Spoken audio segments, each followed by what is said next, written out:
Nicola Willis has delivered her second budget as Finance Minister, with the government and Prime Minister talking up the drive for economic growth. For her 10 gazillionth interview this week, Finance Minister Nicola Willis, good morning. Great to be on the show. You've called it the growth budget, and the centrepiece, as you've described it, is your investment boost policy on capital depreciation. So how much is that going to stimulate economic growth? Well, Treasury forecast at least 1% over the next 20 years, but most of that front-loaded into the next 5 years. But it will depend on how many people make new investments as a result of this policy. And I've been blown away by the feedback I've already received in the last few days from businesses saying, this is the thing that's going to get me over the line. I'm going to go and buy that new machinery, buy that new equipment. Thank you for this reason to go and invest in the growth of my business. So we're very hopeful for it. So if you look at that over the next 5 years, the centrepiece of your growth policy is a policy that delivers, according to Treasury's forecasts, 0.1% of GDP growth per year over the next 5 years. Well, let's be fair to Treasury. They are extremely... That's what the forecast is. Well, they're extremely conservative about allowing for policy impacts in their growth forecasts. In fact, notoriously, they almost never do it. But in this policy, they are so certain that they are prepared to do it. Of course, it's not the only policy that will drive growth over the next few years. There are a number of other reforms that the government's progressing, I am 100% sure, will lift that growth number that also aren't reflected in the forecast. For example, replacing the Resource Management Act and fast-tracking a major number of developments, that's going to stimulate activity in our economy. It's going to create jobs. It's going to get things going. OK, so as you say, your official advice from Treasury says there's a high level of uncertainty around that modelling. But again, the centrepiece for your growth budget delivers 0.1% growth over the next 5 years. We were advised, Jack, that dollar for dollar, bang for buck, this was the most growth-enhancing tax policy we could pursue. How would it compare to changes to the corporate tax rate?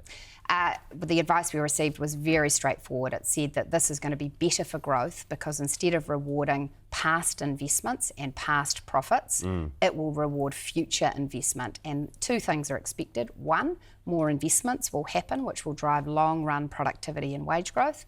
And two, you'll see some people bring forward an investment they might not otherwise have made and benefit from extra cash flow.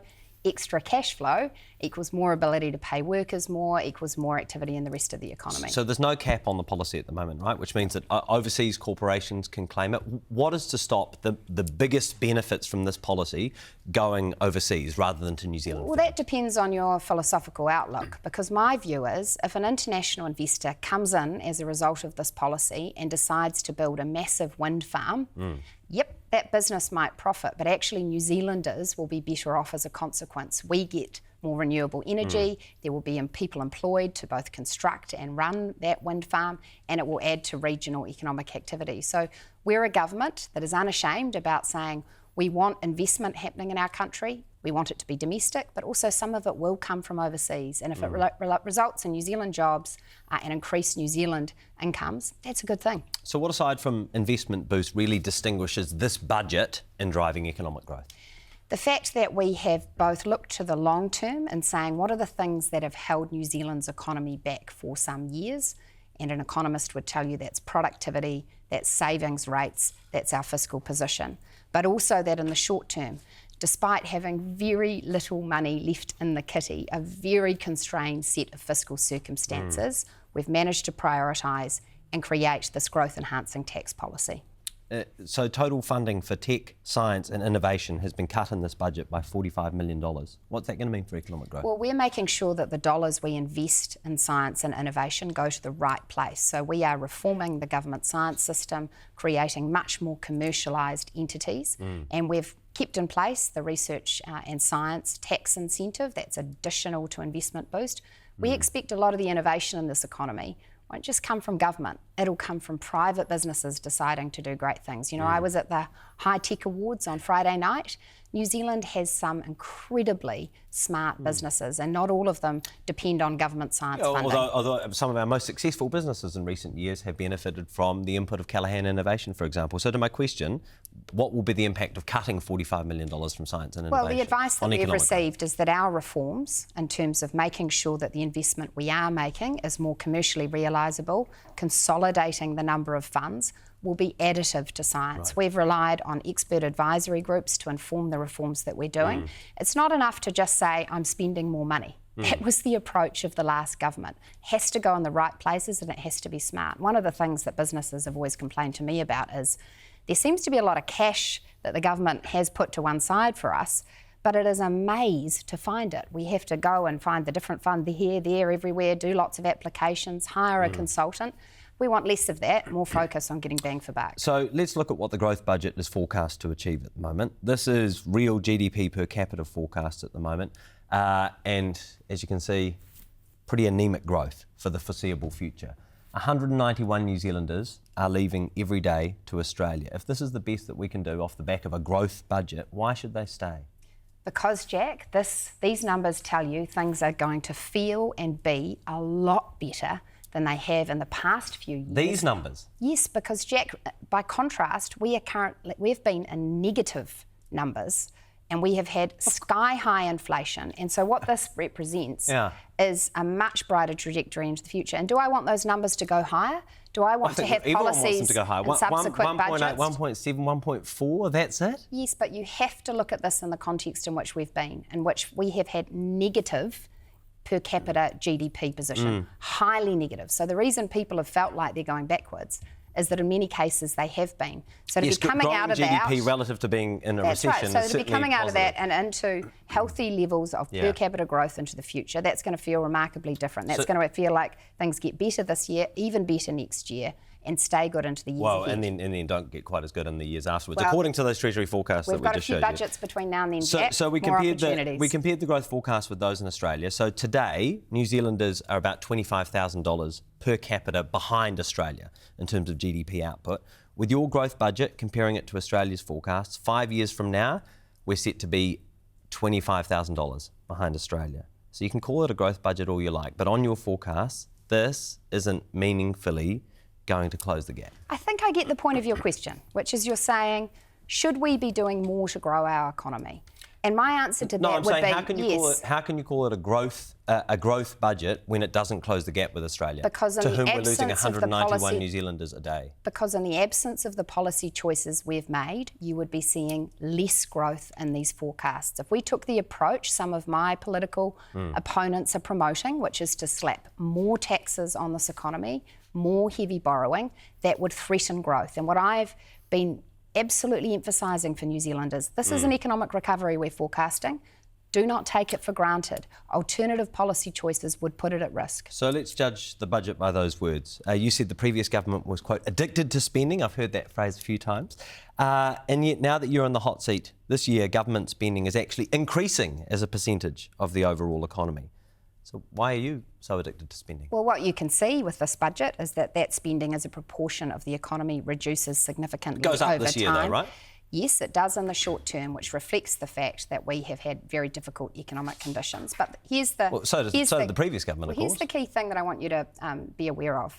We are proposing and have put in our budget the lowest operating allowance in a decade. That's the amount of money available for our discretionary spending. What is really driving spending into the future and what you can see in our forecasts is New Zealand superannuation, our benefit costs, and those are things that we haven't made discretionary policy choices about. Where we have controlled things is the vast majority of our new initiatives are being funded from savings elsewhere. And I'd note that the alternative approach, again, that many are promoting is don't do any savings, oppose any savings, say yes to every new spending commitment, and that would mean that our spending would be getting well out of control. We've installed discipline again. Well, let's look at that spending. So you say that the opposition whacks it all on the credit card. This year alone, you've borrowed $13 billion more than you said you would in last year's budget. According to Treasury forecasts, you're now forecast to borrow an additional $72 billion on our debt by 2029. So that would leave us with a total gross debt of $283 billion, $283,000 million. As Matthew Hooton noted, by that stage, we're going to be spending more on debt servicing every year than the budget for primary schools, police and defence combined. And in your first 5 years in government, you are now set to borrow more money than Jacinda Ardern's government did in 6. Why are you so addicted to spending? I share your discomfort, which is why I have said we need to get that debt curve bending down. If you're borrowing more than the previous government, you might share my discomfort, but you're not actually taking the actions that would address that surplus But I problem. am taking the actions because what we set out in our budget was a very clear path that does two very significant things. The first is it eliminates the structural deficit. Now, the structural deficit was left to us by the last government, and it represents spending baked in by the government exceeding revenue out into the future. That's why we've made the savings that we have by the end of the forecast period when we get the books back in balance. But the second thing is this, hang on. Let me pick up on that point and you can come back to your second point in a moment, right? So before the election under SuperGold, which was the accounting measure that has been used by finance ministers of all political stripes for years, you promised to return the books to surplus in 2027. Let's have a quick reminder. So this is your election manifesto, your fiscal plan. This came out after the government's books were opened ahead of the election. And there you are there promising to return to surplus in 26-27. So if we use that same SuperGold measure that you promised before the election, when will we return to surplus? We will return in 28-29 fiscal year. Now, two things have happened since that fiscal plan. Hang on. According to SuperGold? According to SuperGold X, which is the no, new that's not what I fiscal asked. measure we're using. Yeah, so you've got an accounting trick now that actually changes the goalpost from that. So if we use the measure that you were talking about before the election, the one in your manifesto there, when will we return to surplus? Jack, this is the right conversation to be having because actually... Sorry, can you answer that question and then tell me why it's the right conversation to be having? That's not the measure that we use. We use SuperGold X. Yes, because you've changed the goalposts.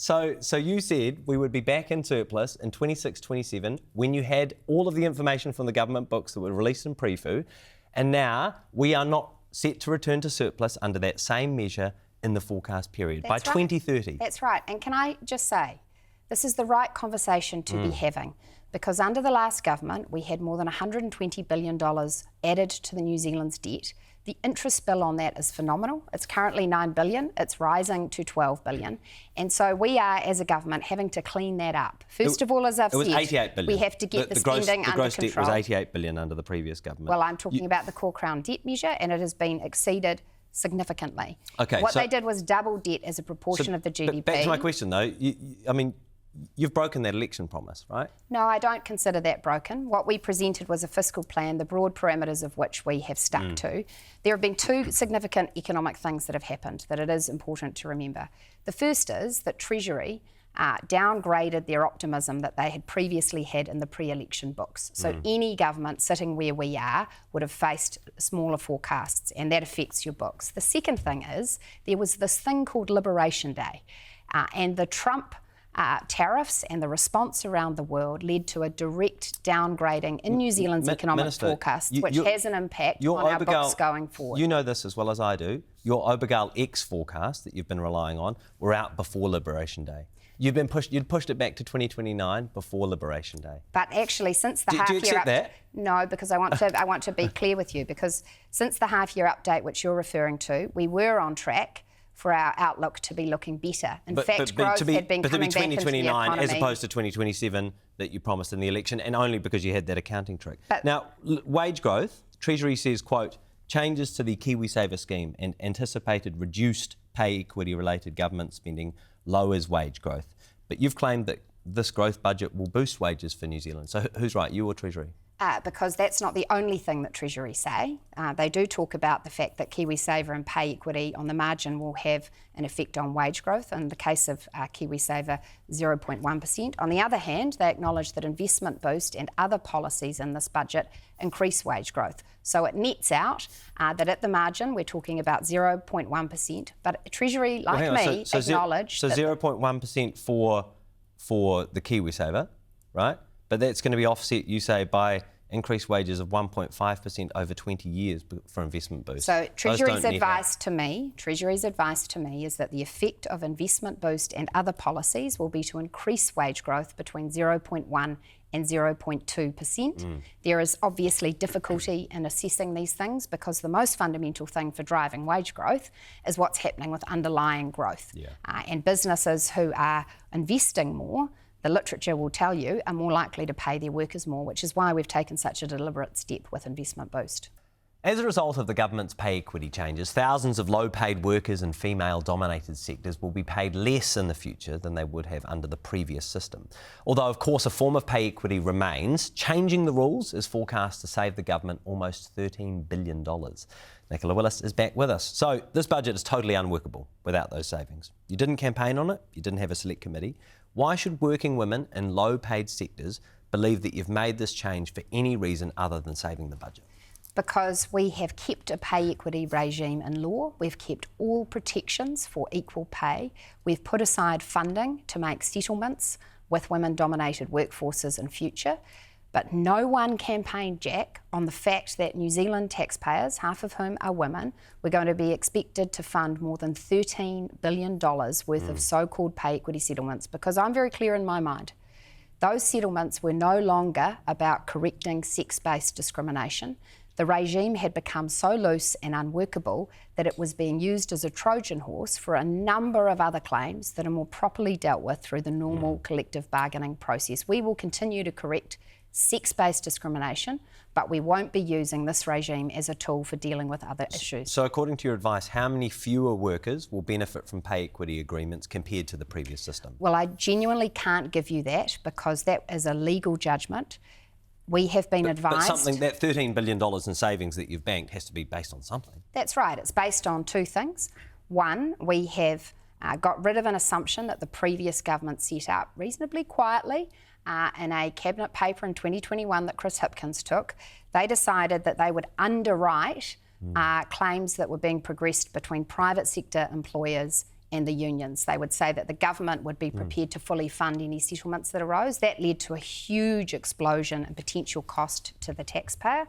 The second thing that we've done, as you're aware, is we have tightened the criteria for claims so that they have to relate to sex-based discrimination and not other factors. So collectively, that means that the future liability, the future potential cost of settlements is lower. And we are satisfied that that's principled because we are still going to have a pay equity regime that works. Just not one that will give pay equity to as many women and as many low-paid workers as would have had it under the previous system. So the budget included the latest child poverty report. Let's just remind everyone of what your party said during the last year Labor was in office when the same information was released. Here it is here, no change in child poverty. But the latest child poverty measures show no improvement under your government. If anything, it's actually getting worse. What does keeping children in poverty mean for economic growth? Well, my view is that the absolute best thing we can do to get children out of poverty is support their parents into work and to better paying jobs. So economic growth actually is the engine for getting kids out of poverty. But the second thing that we do in this budget, which I believe will have significant medium to long-term impact, is we have begun the Social Investment Fund. And what that fund is about is saying actually the government spends a lot of money already on families in difficult circumstances, around $7 billion a year, but we're not getting good enough results from it. We fund all sorts of things all over the place. A lot gets lost in bureaucracy and administration. We're going to take a fundamentally different approach to working with communities to change the lives of those who face many challenges. So what does that mean for the child poverty forecasts? Well, it's not reflected in the forecasts yet, but what I'm hopeful of and why I'm setting up this new approach is that as we get really good data and evidence, which has been absent in the past, about the impact interventions have, then we can start to integrate that into our forecasting, into the way that Treasury looks at the impact of interventions. So there are 3 child poverty reduction targets for 2028. Christopher Luxon was asked if he committed to them in the election leaders debate, and he was emphatic. Absolutely, he said. How many of those are we currently on target to hit? Well, we haven't in this budget been able to improve the trajectory of them, but I'll be clear with you, in the absence... Sorry, how many are we on target to hit? Well, being on target to hit them depends on how we go over the next few years. So at the moment, from the information we have, from the child poverty report that is included in the budget, how many of those 3 targets are we on target to hit in 2028? It depends on how we go in the next few years, Jack. We have a forecast in the child poverty report. Of those 3 targets, none are currently on target to hit. Yeah, and look, the last government didn't hit their targets either. Are you still committed to hitting those targets? Yes, we are. Right. So as a result of changes to working for families, 140,000 low-income families are going to receive an average of $7 more per week. $7, not even a block of butter. What difference is that going to make? Well, of course, we didn't campaign on making that positive change for those low-income families, but we prioritised it nonetheless.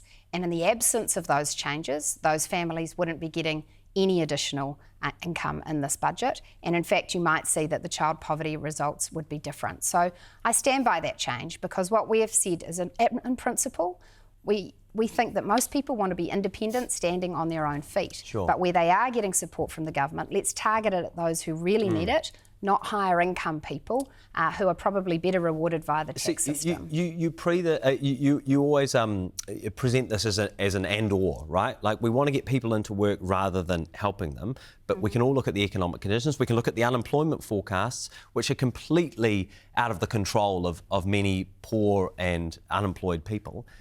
Why can't you do and? Why can't you give them much more support and encourage them to work? Well, we are very generous in New Zealand at doing and.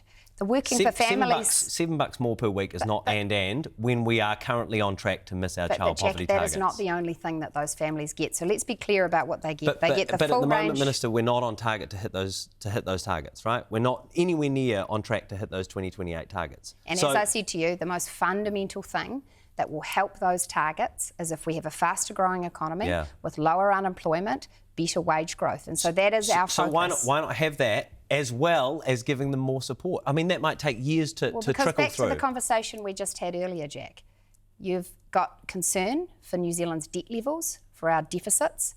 There is not actually a magic money tree that allows me to show such generosity that I can solve every problem at once. Well, I could in the short term, but the actual result would be that New Zealand would be so indebted that it would mean higher interest rates for everyone. It would mean future generations would have to get rid of all supports. That's how austerity happens, is when countries keep spending beyond their means and end up in a situation where they have to make radical changes to entitlements. We're taking a more moderate course, and I think it's appropriate. You did find $16 million more for private schools, though. That's right. That came out of the coalition agreement with the ACT Party, and we're being good about acknowledging and upholding our coalition commitments. Is that targeted?